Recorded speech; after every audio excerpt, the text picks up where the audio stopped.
நடிகர் கிருஷ்ணா விவகாரத்துக்கு சுனைனா காரணமாக இருப்பதாக இணையதளங்களில் செய்திகள் பரவியுள்ளன.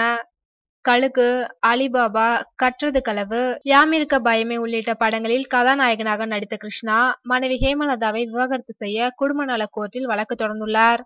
இது பட உலகில் பரபரப்பை ஏற்படுத்தியுள்ளது. கிருஷ்ணா தாக்கல் செய்துள்ள மனுவில், என் மனைவி என் மேல் சந்தேகப்பட்டார், நடிப்பு தொழிலையும் சந்தேகித்தார்.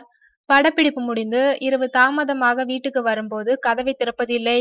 இதனால் பல நாட்கள் என் நண்பர்கள் வீட்டில் தங்கியிருக்கிறேன் என்று குறிப்பிட்டுள்ளார். மன ரீதியாகவும் உடல் ரீதியாகவும் துன்புறுத்தினார் என்றும் குறிப்பிட்டிருந்தார். கிருஷ்ணாவுக்கு தொழில் ரீதியாக தன்னுடன் நடித்த கதாநாயகிகளுடன் நட்பு இருந்தது. இதனை மனைவி சந்தேகித்ததாக கூறப்படுகிறது. குறிப்பாக இதில் சுனைனாவின் பெயர் பலமாக அடிபட்டதாக தகவல் பரவியுள்ளது. சுனைனாவும் கிருஷ்ணாவும் வன்மம் படத்தில் ஜோடியாக நடித்தனர். இதில் இருவரும் நெருக்கமாக நடித்த படங்கள் வெளிவந்தன. இதுவே சந்தேகத்திற்கு காரணமாக அமைந்ததாகவும் கூறப்படுகிறது. சுனைனாவிற்கு சொந்த ஊர் மகாராஷ்டிராவில் உள்ள நாக்பூர்.